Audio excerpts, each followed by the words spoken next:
What to make of Ty Chandler entering the transfer portal from the University of Tennessee football program?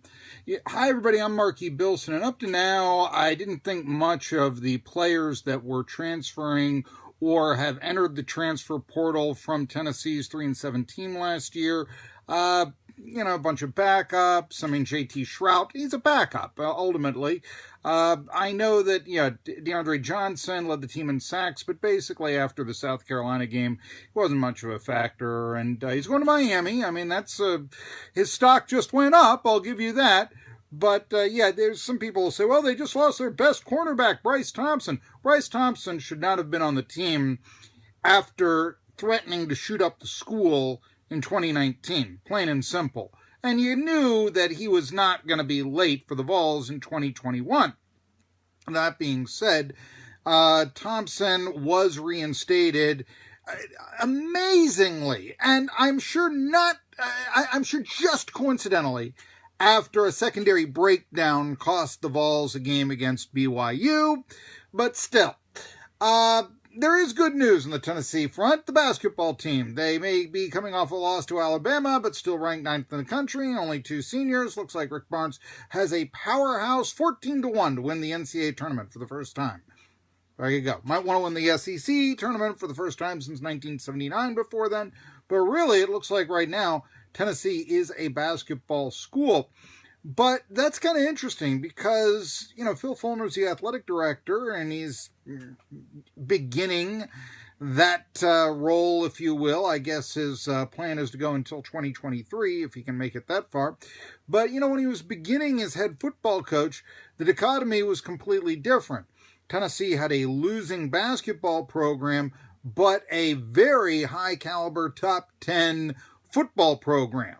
So the dichotomy has kind of changed from the beginning of Fulmer's career as, let's say, a leader to now the end.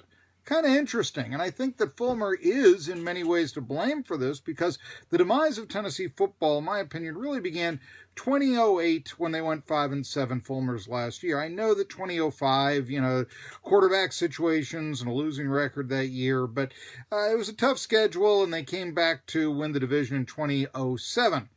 Nevertheless, since that time, there have been 8 losing seasons for Tennessee in 13 years. By the way, of those 5 winning seasons, 3 of them were with Josh Dobbs at quarterback. So amazing what you can do with a future pro quarterback in the helm, that sort of thing. But again, all this was like, okay, here comes 2021. We knew that things were looking real bad, but the schedule's kind of light next year. And wait a minute. Now Ty Chandler has said he's going to go into the transfer portal, and do not dismiss this.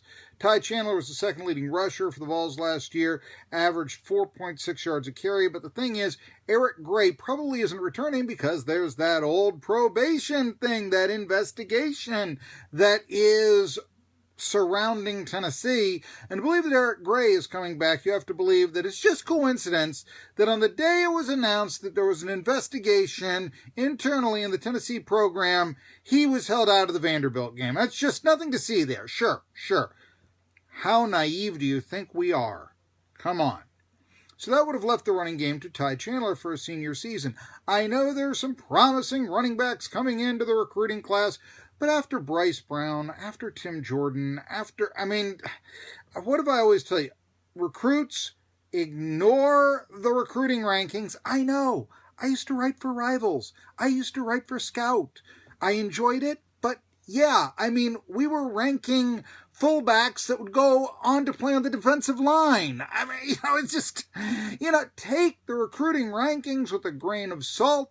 So, look, 2 4-star running backs are coming into the class. What does it all mean? Brown was the number 1 player in the country 10 years ago. How'd that work out? And was he the number 1 player in the country? He did play pro football, but, not the level of a great running back by any means, let's face it. So, you had Ty Chandler, and he was going to be the heir apparent to have the entire offense around him.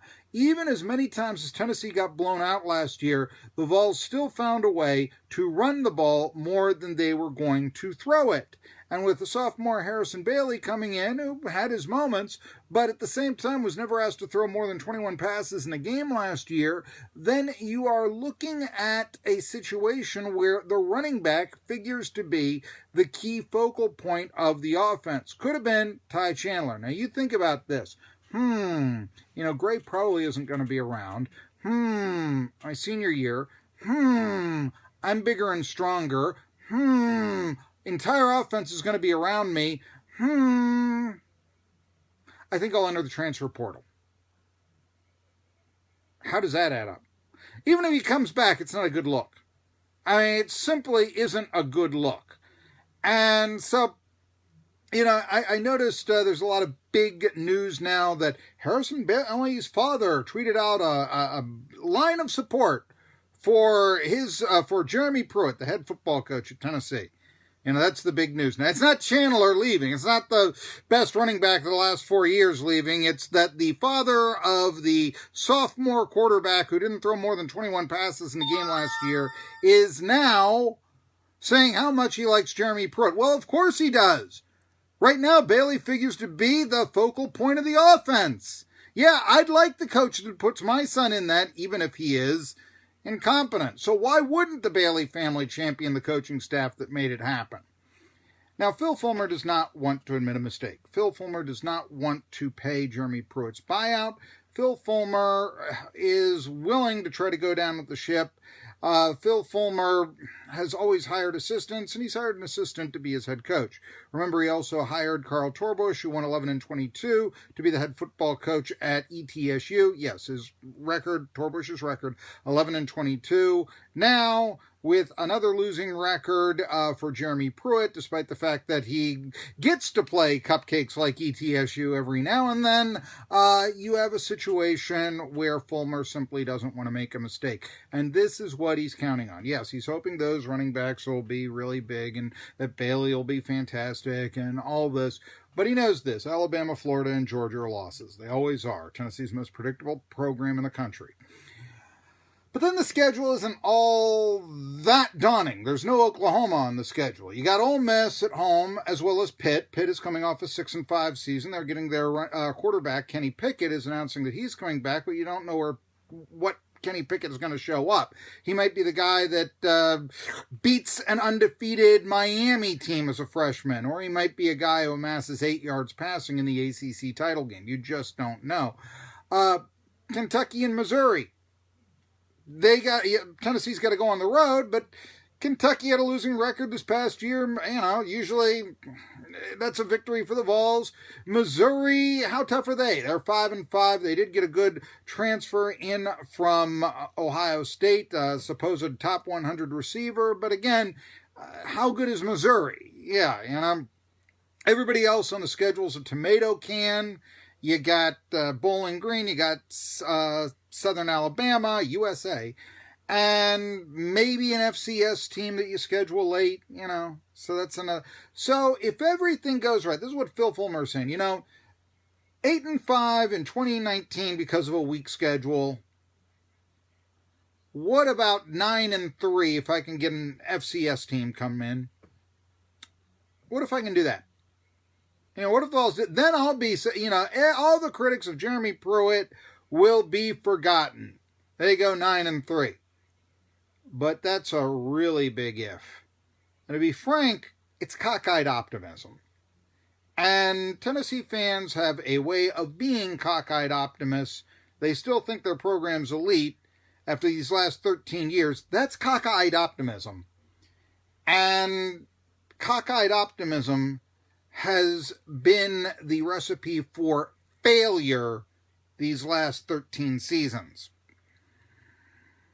Now, unless Harrison Bailey is a future NFL player, and that's asking an awful lot.